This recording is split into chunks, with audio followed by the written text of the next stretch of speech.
Sudah saya bantu rekamkan Bu Nur, silakan.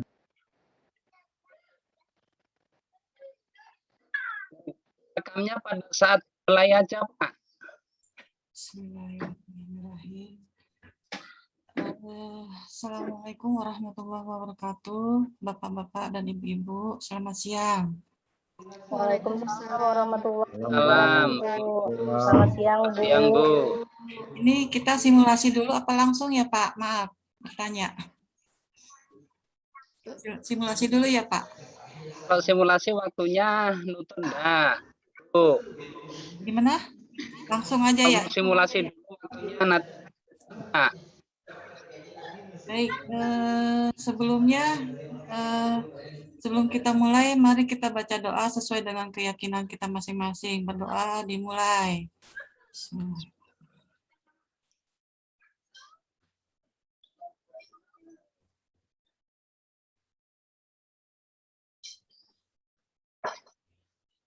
Ayo Ibu, Bapak, apa kita harus ice breaking dulu ya, biar seger ya. Ice breaking kita hari ini adalah kita tarik napas dalam-dalam, hembuskan pelan-pelan lewat hidung dan mulut. Sampai 3 kali ya Bapak Ibu, agar kita selalu senantiasa diberi kesehatan, nikmat menghirup oksigen.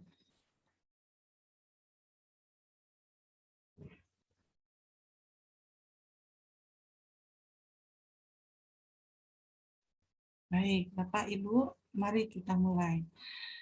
Di sini saya ingin mempresentasikan apa yang sudah saya dapatkan, yaitu proses penyusunan kurikulum operasional di Satuan Pendidikan Asinkron.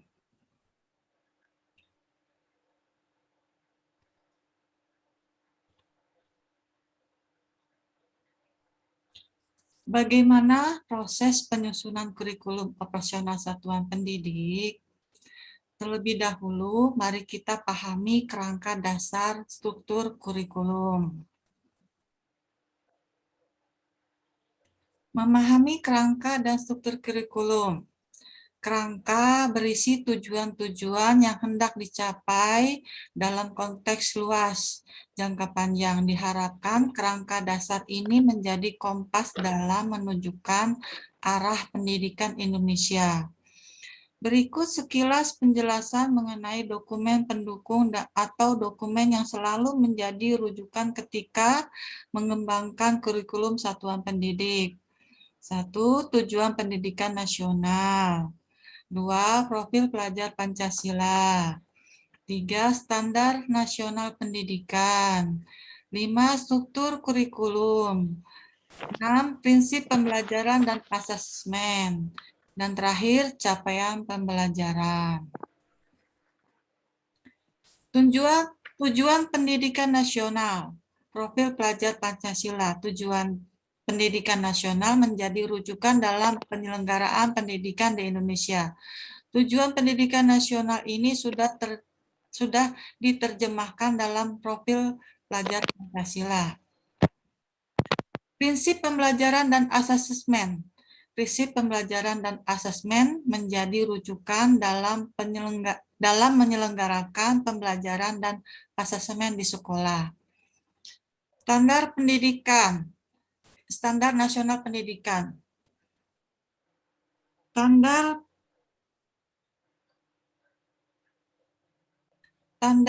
pendidikan yang diacu. Maaf sebentar Bapak Ibu, saya buka ini dulu dokumen.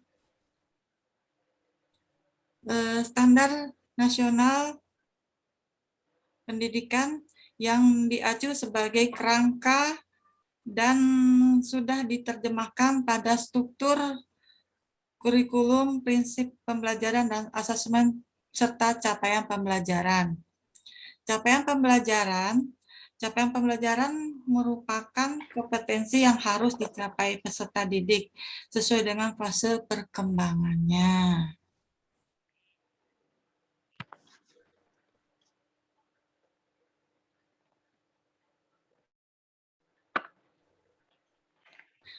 Profil pelajar nasional. Profil pelajar Pancasila berperan menjadi penuntun arah yang memandu segala kebijakan pembaharuan dalam sistem pendidikan Indonesia, termasuk kurikulum pembelajaran dan asesmen. Dari perspektif penyusunan kurikulum profil pelajar Pancasila adalah tujuan besar atau aspirasi yang perlu dicapai atau yang disebut juga dengan long term commitment, luaran jangka panjang.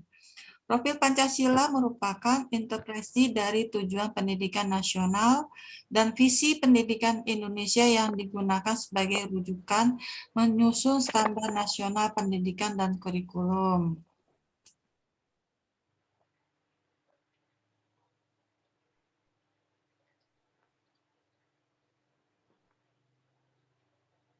Struktur kurikulum yang ditetapkan oleh pemerintah menjadi acuan sekolah untuk mengembangkan kurikulum.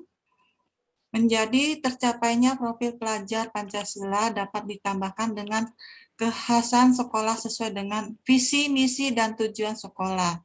Struktur kurikulum ini berisi kegiatan struktur intrakurel termasuk pembelajaran berbasis proyek untuk penguatan profil pelajar Pancasila.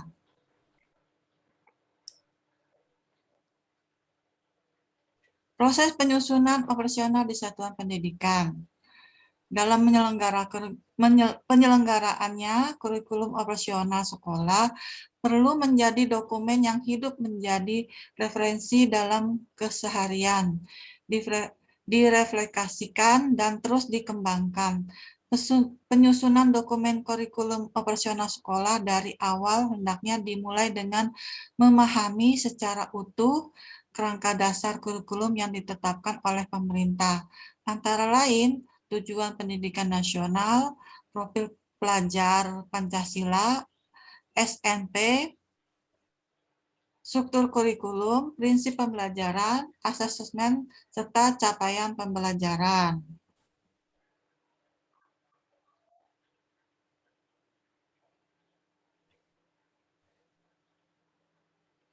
Penyusunan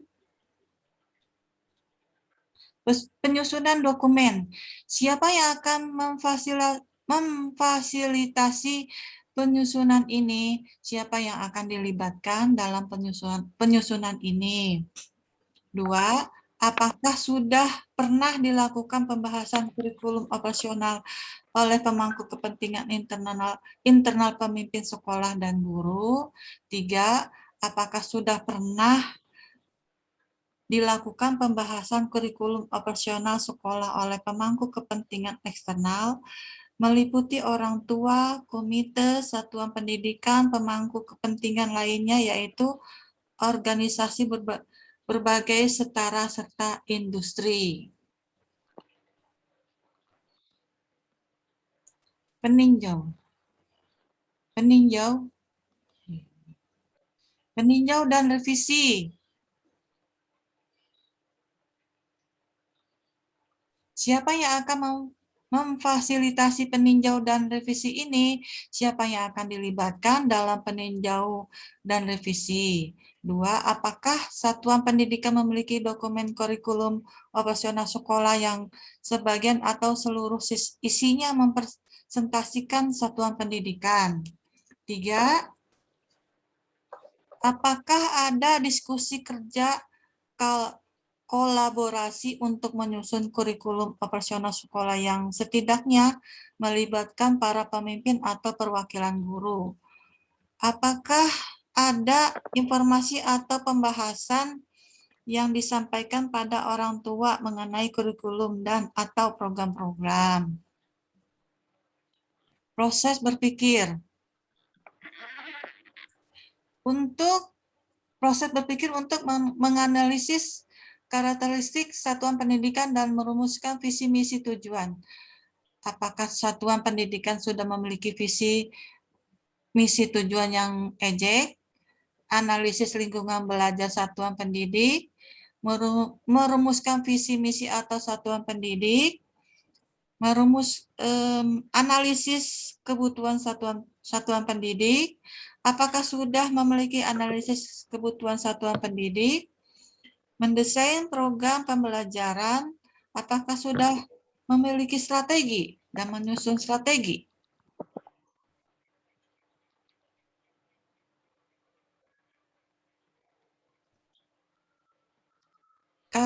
Analisa karakteristik satuan pendidikan. Prinsip dan analisis lingkungan belajar melibatkan perwakilan warga satuan pendidik, menggunakan data-data yang diperoleh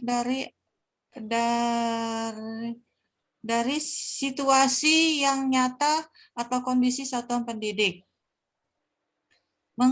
Mengakolasikan waktu yang cukup untuk pengumpulan, pengorganisasian analisis dan dokumentasi data, memilih informasi yang relevan dan menyimpulkan untuk mengembangkan strategi atau solusi.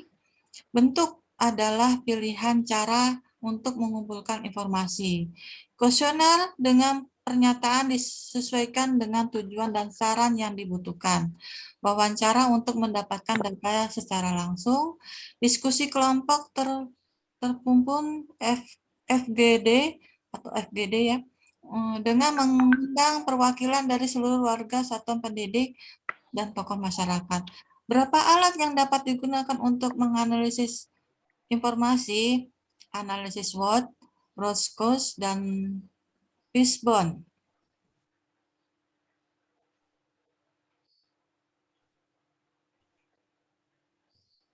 Visi-visi dan tujuan. Visi-visi adalah cita-cita bersama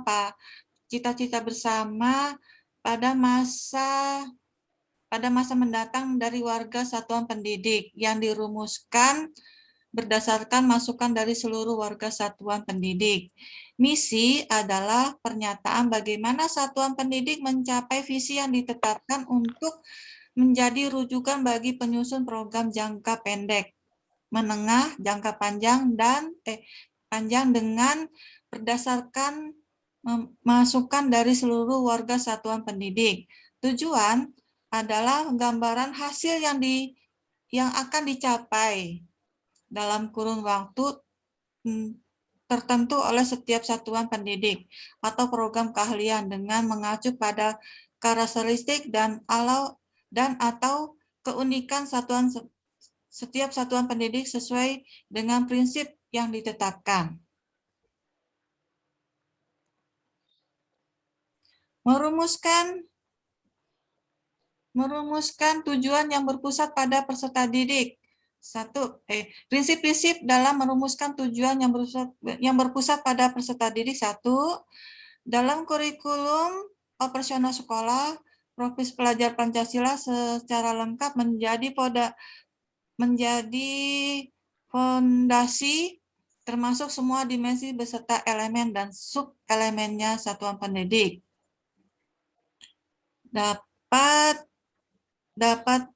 Dapat menambahkan kompetensi peserta didik sesuai dengan karakteristik satuan pendidik selama tidak bertentangan dengan profil pelajar Pancasila. 2. Mengevaluasi secara kritis lingkungan belajar di satuan pendidik dan membuat perubahan yang diperlukan agar memungkinkan semua peserta didik dan guru bekerja mengembangkan nilai-nilai profil pelajar Pancasila pada peserta didik. 3. Memfokuskan kembali pada tujuan satuan pendidik secara kreatif mengelola sumber daya yang ada pada satuan pendidik, baik itu sumber daya manusia, guru, orang tua, peserta didik, maupun sumber daya lainnya seperti lingkungan atau komunitas di sekitar satuan pendidik. 4. Menjadi profil pelajar Pancasila sebagai prinsip utama setiap program pembelajaran untuk membantu peserta didik berkembang sesuai potensinya. 5. Menggunakan profil pelajar Pancasila sebagai alat untuk melakukan refleksi dan analisis sebelum program pembelajaran di satuan pendidikan. 6.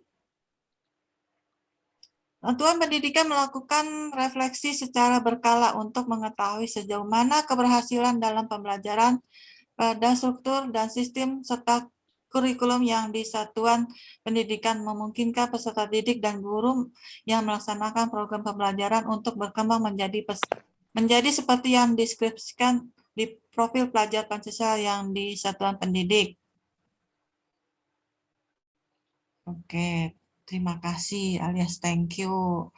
Nah, di sini saya minta pendapatnya atau masukannya dari apa yang sudah saya paparkan dan saya pahami sedikit tentang proses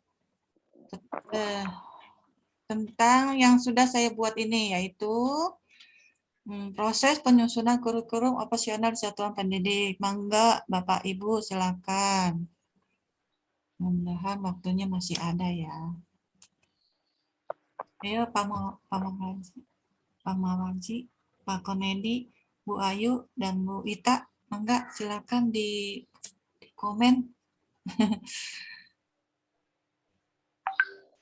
Baik Bu, saya Ya, di situ sebelum ini yaitu proses semuanya terputus-putus ya Pak ya.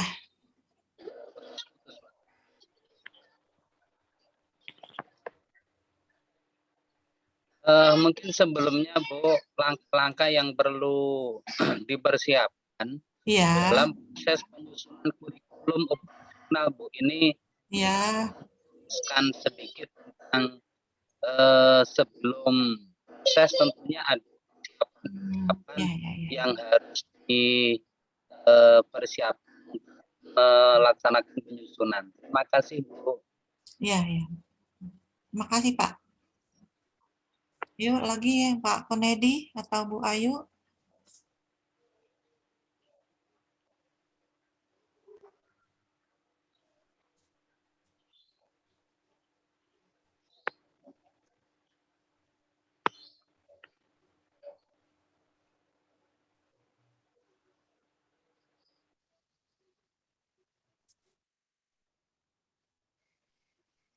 Baik Ibu, untuk bagian proses penyusunan kurikulum operasional Ya. satuan pendidikan ini, Ya, apa yang Ibu sampaikan tadi, itu ya, ternyata banyak sekali ya poinnya dan PR yang harus dilakukan sepertinya nantinya oleh komite pembelajaran di sekolahan ya Ibu ya. ya betul. Ada banyak sekali poin tadi yang Ibu sampaikan di sana, ada beberapa hal yang sepertinya berbeda dengan pembelajaran yang selama ini sudah kita laksanakan ya Ibu ya. Ya. Saya dapat dari modul ini juga. Iya, iya Ibu. Jadi ya itu saja Ibu dari saya. Ya, terima kasih.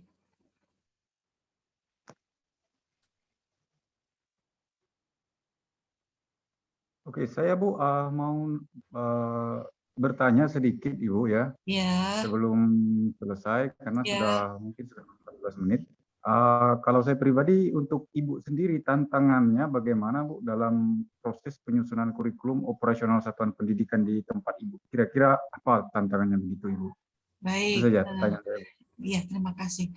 Tantangannya adalah saya harus memahami karakteristik setiap setiap yang akan menyusun kurikulum proses tersebut ya. Seperti karakteristik dari pemangku yang menjabat di sekolah tersebut dan juga karakteristik peserta didik terutama ya, dan komite, dan mungkin juga apa ya, ini yang berkecimpung dalam penyusunan proses pembuatan kurikulum tersebut, tantangannya. Terus satu lagi tantangannya juga karena lingkungan juga ya, lingkungan kita harus memahami lingkungan di sekitar kita ya. Terus juga ya salah satunya kadang-kadang harus memahami diri sendiri juga ya. Mampu tidak kita mengekspresikan apa yang kita punya, apa yang kita dapatkan, ilmunya ini sekarang ini yang kita dapatkan. Itu tantangannya mungkin, Pak. Iya, Ibu. Ya. Terima kasih, Ibu. Iya, terima kasih juga Bapak.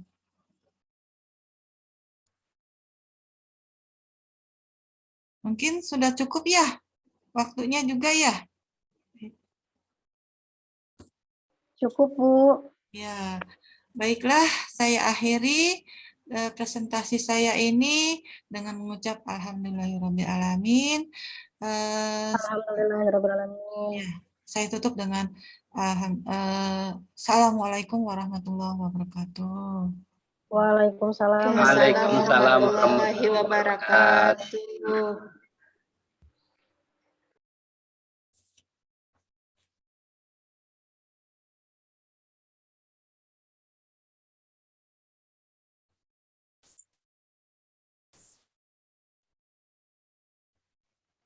Selanjutnya siapa lagi nih?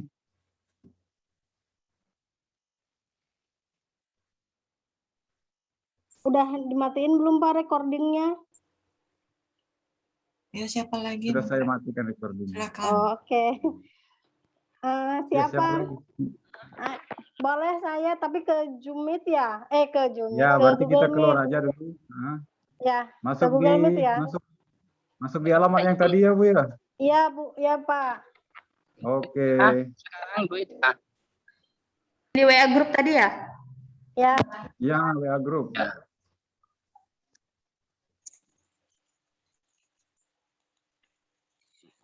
Bapak,